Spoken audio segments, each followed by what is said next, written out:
Jim, everyone. This is Dr. Josh. I'm here with Crypto Money's Global. Right here with me is a young gentleman named Wasim Ahmad, who is the founder and CEO of Vault12. You might have heard of Vault12 because it's one of the first and most prominent inheritance apps and systems where you can actually keep your crypto in storage for long term, even after you die. And as you can see, so welcome to Crypto Mondays Global. Thank you, Professor. Speaking of professors, you might know that of the Professor Landon, not Lang, but Landon in the Dan Brown movie actually found that the missing cup of Christ was underneath the Louvre the whole time. And so that's an inheritance protocol, as it were, a way to keep your storage long after you die of your most important assets. And right here behind us is exactly that pyramid. And you just told me, actually, Wasim, that this is also the storage place of the world's largest This is the largest repository of art in the world. Okay. Right? And then the pyramids, as you know, have always been vaults of mummies and their treasures. Yeah. So it's this is a wonderful place to do this. To talk about Vault12. Now, with the mummies and the pyramids, we don't know what's all in there, right? But in the sense of your protocol, who knows what's in there? What does it do?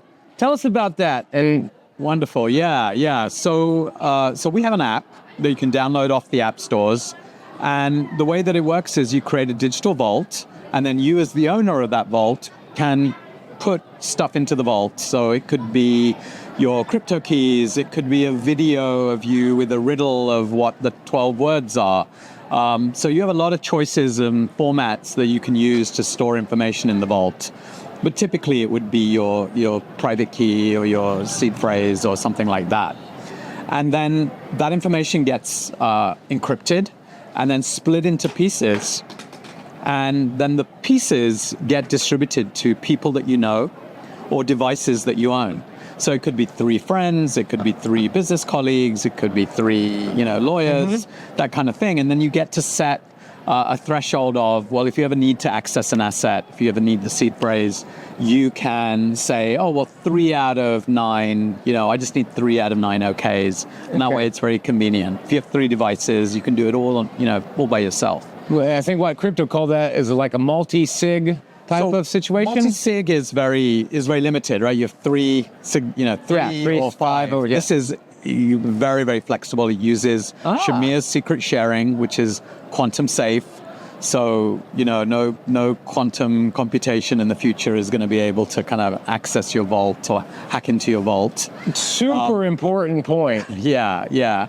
And then one of those guardians, we call them guardians, gets to be your beneficiary. It's really your technical beneficiary, right? So it's the person who will receive that information about your wallets, your crypto wallets, and then will be able to do whatever you lay out in your, in your trust or your will or whatever. So you still need a will, you still need to talk to lawyers, but this is the transportation mechanism of all of that technical information, which if you don't record, will be lost. Right. And when it's lost, you will lose those assets. And this is a lot safer and more secure and more legal in a certain ways than putting your private key on the piece of paper. Well, piece of paper, that is like, this is like the invention of, our time, right? Digital money, and we're using paper to store it. This is ridiculous. No, not paper, especially, look what happened in LA with the wildfires. Yeah. Right? So, doesn't work.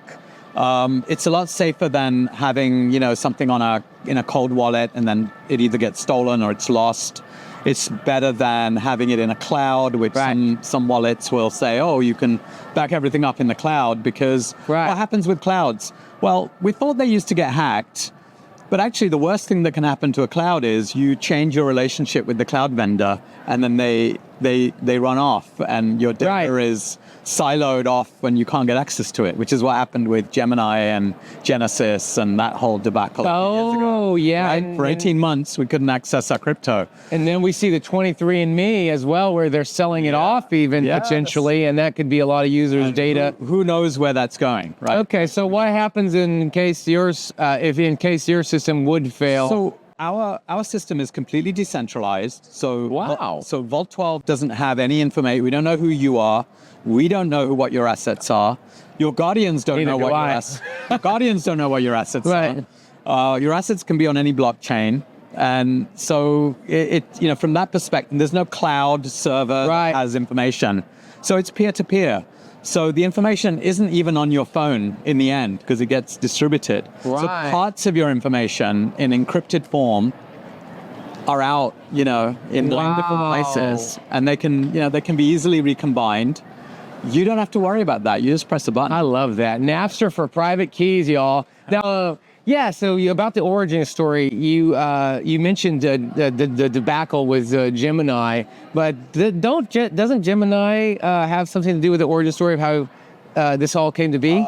Sure, yeah, there is a connection because the Winklevosses, who created Gemini, when they got their Facebook money, they bought Bitcoin, obviously, everyone knows this, and they printed out their private keys on paper, split them into, I think 6 different pieces, and then picked a bunch of banks that were near regional airports and flew around the country in 48 hours and put those individual pieces of paper in different bank vaults. And so that was their solution to protecting, in a very kind of cold storage way, offline way, their own personal crypto assets. And so what Vault12 is basically the digital version of that doesn't rely on some third-party bank being open for business so that you can retrieve your assets. So way more convenient. Or needing to fly from California to New York or wherever you're at. Your assets are stored. And so you have a long background actually in encryption and in building these services and products for people. You came into the industry from your days at Stanford, is that right? I was at a startup called Voltage, which was a spin out from Stanford. And this was a breakthrough in public key cryptography. And this kind of revolutionized how easy it was to kind of protect people's personal information. And so that's where I met my co-founders of Vault12. Our CEO, Max Gabinski, was actually part of A16Z. He was on the blockchain team. He was the one that ushered in the Coinbase deal into Andreessen Horowitz. Oh, really? And then he tried to convince, this was early on, right? This was 2012, 2013. And he was trying to convince entrepreneurs that he was seeing to deal with this issue of what happens if you die? Like, what happens with Bitcoin if you die? And no one would take him up on it. And he decided to leave Andreessen and set up Vault12. So we've been at it since the end of 2014, beginning of 2015. Wow. So we're the pioneers in this space. You are the pioneers, actually, in this space. Fantastic. And now these guys have come back around, these Andreessen Horowitz and these other people, and they're probably invested in you.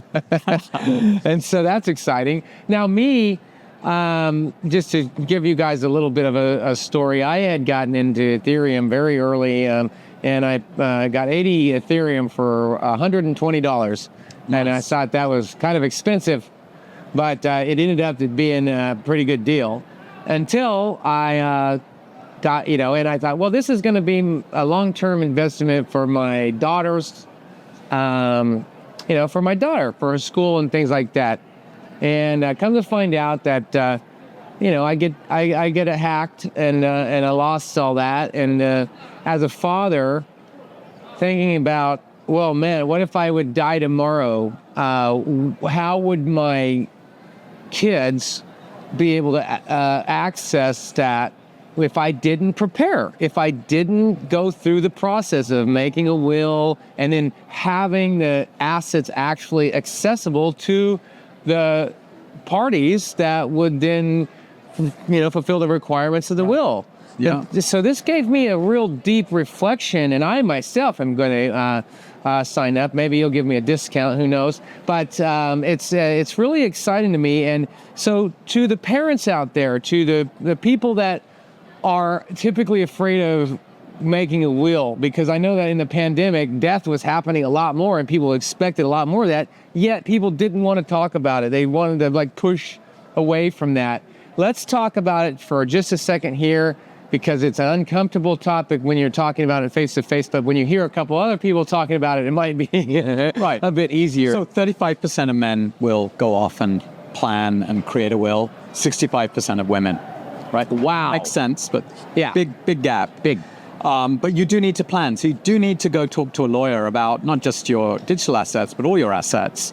And the challenge with crypto is that, we buy new assets all the time. Every year there's like a new category of asset. A few years ago it was NFTs, then it was all the DeFi coins, and this year it's going to be stable coins. Everyone's going to be buying stable coins. Or RWA. Yeah, and then we've got RWAs coming, and there'll be new things, new blockchains. Blockchains move around in their sort of priority of what's out there, and so the challenge is, if you don't record the crypto keys for that particular blockchain wallet, that's going to disappear, So you have to. It's a continuous thing. So It's not just like, I put it all in a cold wallet and I gave it to my lawyer. That's not good enough, because next year you may buy something and you may not send it over to the lawyer. So you have to plan. You have to have a way to back everything up. So for you, everything is backed up. And then you need a way to designate someone who is technically savvy enough to then be able to do the things that need to be done when, should you be incapacitated, like people were during the pandemic, or when you pass, or in fact, if you're in jail. So that's how you ensure accessibility to your assets for your family for the future.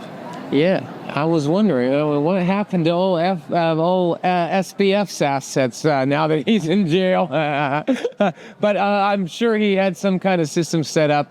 So if you're a person like me and you don't want to set up an entire whole system, complexities and all these things, obviously Vault12 knows what they're doing with this distributed encryption. It's a fantastic idea. And thank you for this interview, coming in front of this iconic vault of the world's greatest art. All right, thanks a lot, Wasim, for coming to Crypto Mondays. All right, ciao, guys. Make sure to subscribe.